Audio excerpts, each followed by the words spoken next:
बिस्मिल्लाहिर्रहमानिर्रहीम। हम लोग chapter number 13 inverse trigonometric function start करने लगे हैं।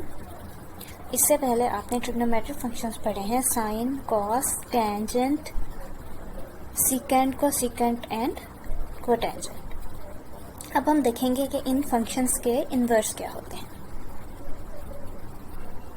We have been finding the values of trigonometric function for given measures of angles। हम लोग जो हैं ट्रिग्नोमेट्रिक फंक्शंस की वैल्यूज फाइंड करना सीख चुके हैं डिफरेंट एंगल्स की, लेकिन कभी कभी ट्रिग्नोमेट्री की एप्लीकेशन में कुछ प्रॉब्लम्स ऐसी भी आती हैं जिसमें हमें उल्टा काम करना पड़ता है। मतलब हमें वैल्यू दी हुई होती है और हमें एंगल जो है वो मेजर करना होता है। तो इनके लिए हमें जो फंक्शंस चाहिए होते हैं उन्हें हम कहते हैं इन्वर्स ट्रिग्नोमेट्रिक फंक्शंस।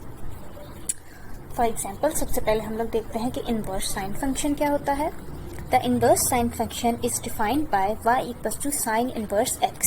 साइन और उसके पीछे ऊपर लिखा हुआ होता है -1, इसे हम इन्वर्स कहते हैं x।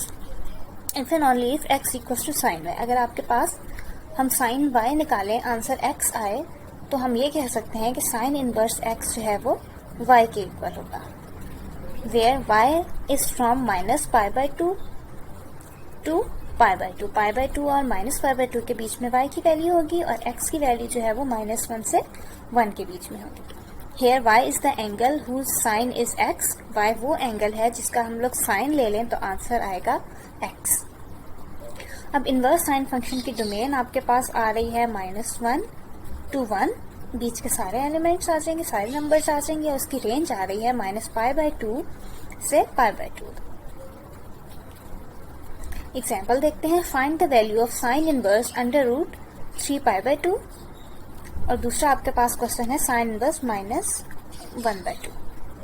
अच्छा, हमने वो ऐसा एंगल फाइंड करना है, ऐसा एंगल y फाइंड करना है जिस पे अगर हम लोग साइन लगाएं तो आंसर आए √3/2। मतलब साइन y इक्वल्स टू √3/2, ऐसा y हमें चाहिए। अब आपको याद होगा कि साइन जो होता है √3π/2 की वैल्यू देता है 60 डिग्री पे।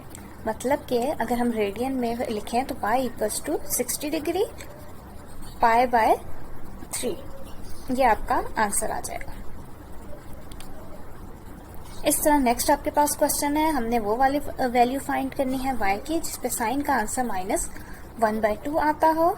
तो जो आपके पास 30 डिग्री है उस पे हम कहते हैं कि आंसर साइन का आता है 1/2 और -30 जो है उस पे आता है आपके पास -1/2। तो हम लोग यहाँ लिख लेंगे कि साइन इनवर्स -1/2 जो है वो -30 डिग्री इक्वल है। और अगर हम रेडियन में लेके जाएं तो 30 डिग्री किसके इक्वल होता है?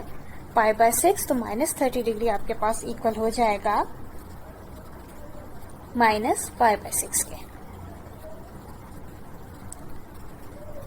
नेक्स्ट है हमारे पास इन्वर्स कोसाइन फंक्शन। जो कोसाइन फंक्शन कॉस का फंक्शन था, अब उसका इन्वर्स देखेंगे।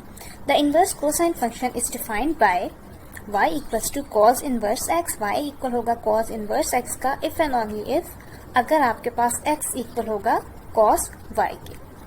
इसमें y आपके पास 0 से π के बीच में है और x जो है वो -1 to 1 के बीच में है।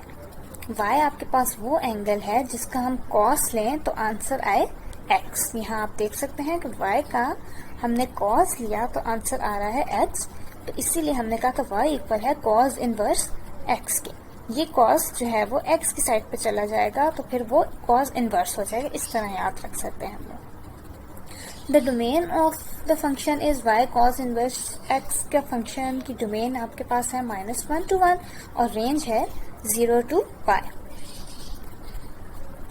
For example, find the value of cos inverse 1। Cos inverse 1 की वैल्यू फाइंड करते हैं तो हम इससे ले लेते हैं इक्वल्स टू y के। इस कॉस इनवर्स 1 को इक्वल ले लेते हैं y के, तो आपके पास आ जाएगा कॉस y इक्वल्स टू 1। आपने वो वैल्यू बतानी है y की जिसपे आपके पास हम कॉस लें तो आंसर आए 1। हमें पता है कि कॉस 0 जो है वो 1 होता है, तो y इक्वल्स टू 0। आंसर आपके पास आ गया कॉस इनवर्स 1 का 0। सिमिलरली आपने जो है कॉस इनवर्स -1/2 वाला क्वेश्चन सॉल्व करना है। बुक में देखें, ये सॉल्व होगा। फिर आता है inverse tangent function. The inverse function is called inverse tangent function and is written as tan inverse x or arc tan x. या तो इसे हम tan इनवर्स x लिखते हैं या arc tan, इसे ARC arc tan। The inverse tangent function is defined by y equals to tan inverse x if and only if x equals to tan y। जब आपके पास x tan y के equal है तो y equal है tan inverse x के, जहां आपके पास y किसके बीच में होगा, -π/2 से π/2 के बीच में, और x जो है वो इक्वल होगा -∞ टू इन्फिनिटी। y आपके पास एंगल है जिसका टेंजेंट आपको x मिलेगा, इसकी डोमेन है -∞ टू इन्फिनिटी और रेंज है -π/2 से π/2। For example find the value of tan inverse 1। tan inverse 1 की हम वैल्यू फाइंड करते हैं, इसे y के इक्वल लेते हैं, tan इनवर्स 1 को इक्वल्स टू y करें तो आपके पास आ जाएगा tan y इक्वल्स टू 1। अब आपने वो वैल्यू बतानी है, वो एंगल बताना है जिसका हम लोग tan लें तो आंसर 1 आए। ये आपके पास 45 डिग्री होता है, रेडियन में कर लेंगे तो आ जाएगा आपके पास π/4, तो आंसर आ गया π/4। सिमिलरली सेकेंड पार्ट जो है उसका tan इनवर्स -√3, इसे हम इक्वल्स टू y करते हैं तो tan y इक्वल हो गया -√3 के। ये इसके लिए आपने एंगल फाइंड आउट करना है कि कौन से एंगल पे आपके पास tan जो है वो -√3 होता है। 120 डिग्री अगर हम रेडियन में कन्वर्ट करें तो 2π/3 ये आपके पास वैल्यू आएगी y की, जिसमें अब हम tan में पुट करेंगे तो आपके पास आंसर आ जाएगा -√3। तो इसका आंसर आ गया tan inverse -√3 equals to 2π/3। Next हमारे पास आता है inverse cotangent function. The inverse cotangent function is defined by y equals to cot inverse x। cot inverse x लिखते हैं हम लोग। If and only if x equals to cot y, इसमें आपके पास y जो है वो 0 से π के बीच में है और जो x है वो -∞ से इन्फिनिटी के बीच में है। y मतलब आपके पास जो रेंज आएगी वो होगी 0 से π और x मतलब जो उसकी डोमेन होगी वो होगी -∞ to infinity. Inverse secant function, ये हमारे पास सीकेंट इनवर्स x है। If and only if x equals to secant y, इसकी आपके पास रेंज जो है वो 0 से π है और जहां आपके पास π/2 इसमें इंक्लूड नहीं है, और जो आपके पास इसकी डोमेन है वो होगी सारे ऐसे नंबर्स जिनका मॉड हो ग्रेटर देन 1 के।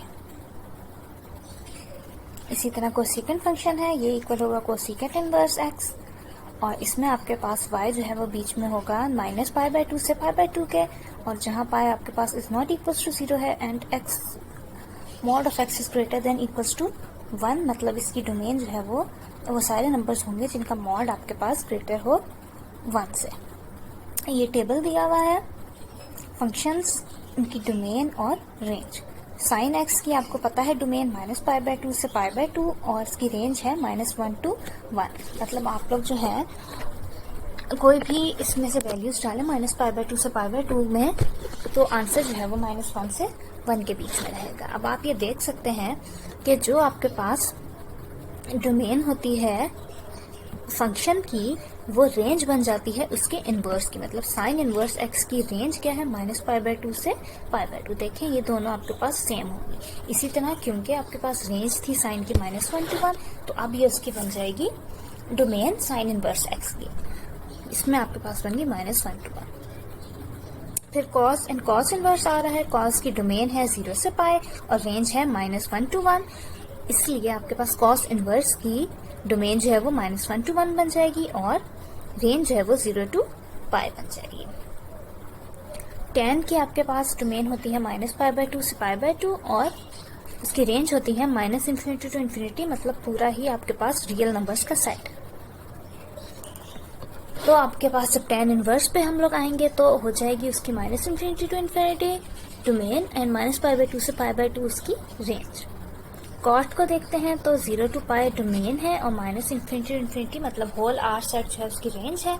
अब कॉट इनवर्स का ऑपोजिट हो जाएगा, इसकी डोमेन हो जाएगी होल आर और रेंज हो जाएगी 0 से π। सीकेंट आपके पास इक्वल होता है 1 cos के, इसकी डोमेन होती है 0 से π where x is not equal to pi by 2, मतलब हम पाई बाय 2 वैल्यू को निकाल देते हैं। अब पाई बाय 2 की वैल्यू हम लोग इसलिए निकालते हैं सीकेंड की डोमेन में से, क्योंकि सीकेंड इक्वल है अगर आपके पास 1 बाय कॉस एक्स के, और कॉस जो है वो पाई बाय 2 मतलब 90 डिग्री पे 0 वैल्यू देता है, तो ये इक्वल हो जाएगा 1 बाय 0, और 1 बाय 0 इन्फिनिटी मतलब अनडिफाइंड हो जाएगा। इसलिए हम लोग ये ऐसी वैल्यू जिसपे कॉस 0 आ रहा होता है मतलब 90 डिग्री, वो वाली वैल्यू जो है सीकेंड की डोमेन से निकाल देते हैं। रेंज इसकी है minus y less than equals to -1 और y ग्रेटर देन 1। अगर हम इसका वो देखें सीकेंट इनवर्स की डोमेन देखें तो वो आपके पास x greater than equals to -1 और x less than equals to 1, जैसे हमने पढ़ा था कि मॉड ऑफ x जो है वो लेस देन इक्वल्स टू 1 होना चाहिए, ये हमने उसे खोल के लिख दिया। और इसकी जो आपके पास रेंज होगी वो डोमेन हो जाएगी जो सीकेंट की थी, मतलब 0 से pi, where y is not equals to pi by 2। Next आपके पास है कोसिकेंट माइनस पाई बाय 2 से pi by 2, where x is not equals to 0, x is not equals to 0 को हम लोगों ने इसलिए निकाल दिया है क्योंकि x इक्वल्स टू 0 पे आपके पास कोसिकेंट जो है वो वैल्यू देता है इन्फिनिटी, क्योंकि साइन की वैल्यू जो है वो इस साइन 0 पे जो है वैल्यू 0 होती है, तो कोसिकेंट क्योंकि 1 बाय साइन के इक्वल है तो इसकी वैल्यू जो है ये भी इन्फिनिटी हो जाएगी, और इसकी आपके पास रेंज आ जाएगी less than equals to -1 and y is greater than equals to 1। Similarly हम देखेंगे कि इनवर्स जो है कोसिकेंट का, कोसिकेंट इनवर्स x, उसकी डोमेन जो है वो इक्वल है रेंज जो कोसिकेंट की थी, और उसकी रेंज इक्वल है डोमेन के जो कोसिकेंट की थी। ये टेबल जो है ये आपने याद करना होगा। इसमें से हमें जो याद करने वाली चीजें हैं वो इस तरह से कर सकते हैं कि साइन, कॉस, टैन,